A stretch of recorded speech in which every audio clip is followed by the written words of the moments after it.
ऋग्वेद के ऋचा से लिया गया है। आनो भद्रा कृतो यंतु विश्वतः, यह आपकी ज्ञान परंपरा है। अगर आप जितना जानते हैं वही मानते हैं ज्ञान है, इसका मतलब आपके अहंकार ने आपके ज्ञान का वो बहुत संकुचित करके रखा हुआ है। ज्ञान मेरी धरोहर नहीं है, मेरी विरासत नहीं है, आपकी विरासत नहीं है, यूरोप की विरासत नहीं है, एशिया की विरासत नहीं है। ज्ञान उनके लिए है जो एस्पिरेंट हैं, जिनके पास पैशन है, जिन्हें पाना है वो पा जाएंगे, और जिनको नहीं पाना है वो खाली ये डमरू बजाते रहें कि मेरा है, मेरी है, मेरे है, हमारा है, हमारी है। क्योंकि मैंने एक दिन किसी एक जगह में लेक्चर दे रहा था, मैंने वहाँ मैंने एक बात कही थी कि जिस हिंदी को लेकर हम बोलते हैं कि हिंदी हमारी है, आने वाले दिन में दुनिया का कोई न कोई देश, ऐसा देश सामने आ जाएगा जो हिंदी में आपसे बेहतर करेगा। ठीक उसी तरीके से जिसका डंका अंग्रेजों ने बजाया पूरी दुनिया में कि अंग्रेजी मेरी है और अंग्रेजी जानने वाला ही विकसित होगा, अंग्रेजी जानने वाला ही एडवांस होगा, अंग्रेजी जानने वाला ही डेवलप होगा। तो एशिया के बहुत सारे ऐसे देश हैं जो अंग्रेजों को आईना दिखा चुके हैं कि आपकी अंग्रेजी में मेरा देश तुमसे बेहतर है। और यदि अंग्रेजी जानने वाले आप हैं तो दुनिया की अगर टॉप सीट 10 लेखकों की आप सूची बनाएंगे तो उसमें आप मान के चलिए कि 5 भारतीय या भारतीय मूल के होंगे। यह ज्ञान और भारतीय ज्ञान परंपरा के द्योतक हैं, वाहक हैं और साधक हैं, क्योंकि ज्ञान साधना है। ज्ञान किसी मार्केट में बिकती नहीं है कि हम जाएंगे और खरीद के लेकर आ जाएंगे। इसीलिए जो हमारे ज्ञानी थे, मनीषी थे, ऋषि थे, वो साधक कहलाते हैं उनको, और उन्होंने साधना से ज्ञान को अर्जित की थी। बस एक बात मैं और आपसे कहूंगा, क्योंकि बहुत व्यापक है, उन्हीं चीजों की मैं भी चलते रहूंगा तो उसकी प्रासंगिकता उतनी नहीं रह जाएगी। रामचरितमानस का नाम आप लोगों ने सभी ने सुना होगा, और गोस्वामी का नाम भी अपरिचित नहीं है, सभी जानते हैं। पुनीत जी ने एक लाइन भी वहां सपोर्ट की थी कि परहित सरिस धर्म नहीं भाई पर पीड़ासम नहीं अधमाई। तुलसीदास ने कहा था कि अगर धर्म को डिफाइन करना हो तो इससे बेहतर धर्म की परिभाषा नहीं हो सकती है कि आपके आचरण से यदि किसी को पीड़ा होता है तो वो अधर्म है, और आपके आचरण से किसी को खुशी होती है वही धर्म है। उन्हीं तुलसीदास ने जब रामचरितमानस का लेखन कार्य पूर्ण किया, स्वाभाविक रूप से यह 20वीं शताब्दी कहना तो इस साहित्य को बहुत संकुचित करना होगा। मुझे लगता है कि मानव इतिहास का इतना खूबसूरत ग्रंथ न लिखा गया है और न शायद लिखा जाएगा, क्योंकि यूरोपीय देश के लोग दूसरे को मानते हैं। मैं नम्रता से इस बात को स्वीकार करता हूँ कि मेरी आजीविका विदेशी भाषा और विदेशी साहित्य से चलती है, लेकिन चूंकि मैं भारतीय हूँ, मेरे मूल में भारतीय है, मेरे ब्लड में भारतीयता है, इसलिए मैं इस मान्यता को स्वीकार नहीं करता हूँ और मानता हूँ कि गोस्वामी से बड़ा लेखक पैदा नहीं हुआ है। क्योंकि अगर आप रामचरितमानस से देखेंगे तो पूरा रामचरितमानस मानव जीवन का संविधान है। आप किसी भी रूप को ले लें, राजा के रूप को ले लें, सेवक के रूप को ले लें, आप हनुमान जैसा कैरेक्टर दुनिया के किसी भी आध्यात्म में, दर्शन में, साहित्य में आपको नहीं मिलेगा, जिसका अपना कोई सेल्फ नहीं है। ये सेल्फलेस कैरेक्टर।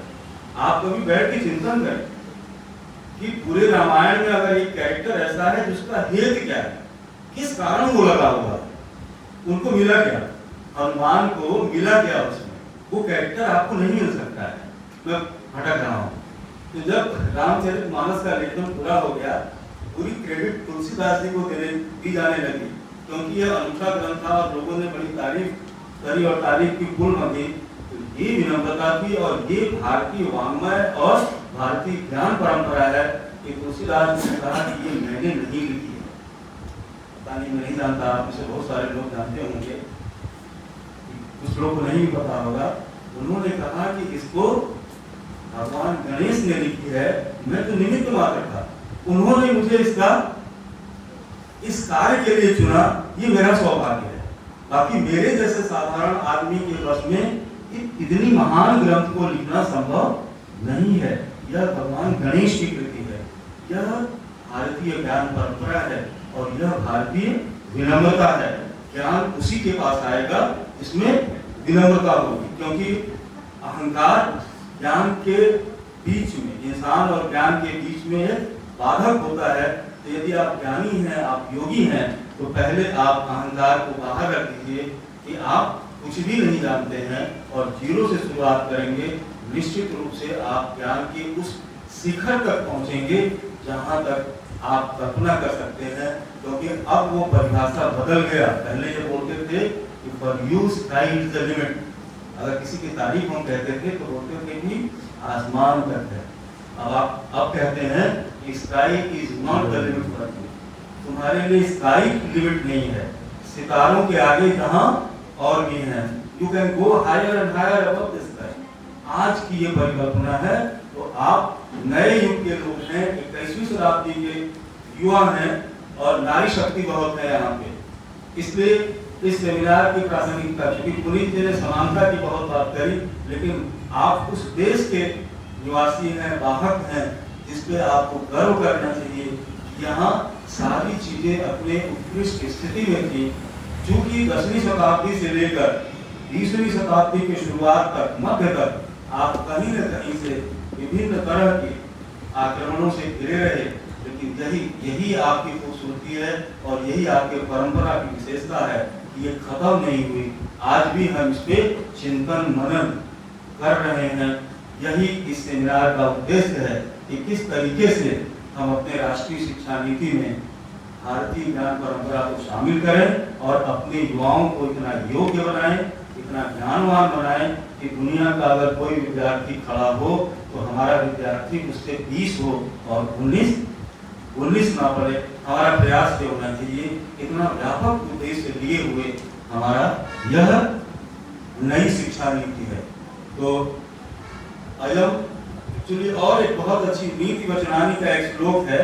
और ज्ञान को कभी भी ये नहीं माना गया था कि ज्ञान से आप ये अर्जन करेंगे। ज्ञान मानव के व्यक्तित्व के परिष्करण के लिए निर्धारित किया गया था, कि निमित्त हुआ करता था। बहुत अच्छा श्लोक है, सब लोग जानते होंगे। साहित्य संगीत कला विहीन साक्षात पशु उच्च विषाणहीन तृणम नखादम अभिजीवमान सद्भा गतेयम परम पशुना। आप जानते होंगे पशु और इंसान में बस एक ही अंतर है कि यदि किसी के पास साहित्य नहीं है, संगीत नहीं है, कला नहीं है, तो वो पशु है। ये कहीं नहीं कहा गया कि साहित्य से आपको कमाना है, संगीत से आपको कमाना है, कला से आपको कमाना है। ये सारा व्यवसायिक स्वरूप धीरे धीरे 19वीं शताब्दी के अंत और 20वीं शताब्दी की शुरुआत से यूरोपीय देशों ने निर्यात किया पूरी दुनिया को, और आज हम सभी चीजों को बेचने के खड़े हैं, तैयार हैं। हर चीजें बेचने योग्य हो गई हैं, saleable. Everything is to be saleable and everything can be purchased until only the condition is that you should have the purchasing power। आपके पास खरीदने की क्षमता है तो हर चीजें बेचने वाली लाइन में खड़ी कर दी गई है। अजंता एलोरा में नटराजा का नाच की जो नृत्य करती हुई मूर्ति है, किसने बनाया है आज तक किसी को पता नहीं है। ये ज्ञान परंपरा है, यह भारतीय ज्ञान परंपरा है। क्योंकि किसी को व्यक्तिगत आकांक्षा, महत्वाकांक्षा नहीं होती थी कि मुझे जाना जाए, होता था कि हमारी विधा जानी जाए, हमारी कला जानी जाए। तो मित्रों, साथियों, अगला सत्र जब मुझे मिलेगा तो मैं भारतीय ज्ञान परंपरा को अंग्रेजी साहित्य से जोड़ने का थोड़ा सा प्रयास करूंगा कि किस तरीके से जिसकी महिमा वर्णन हम करते हैं वो कहीं न कहीं से हमारे ऋणी हैं, और हमारे साहित्य का, हमारे वेद का, हमारे उपनिषद का, हमारे दर्शन का, हमारे वाङ्मय का उपयोग उन्होंने करके अपने आप को बेहतर बनाया है और अपनी सभ्यता को बेहतर बनाने का प्रयास किया है। Thank you.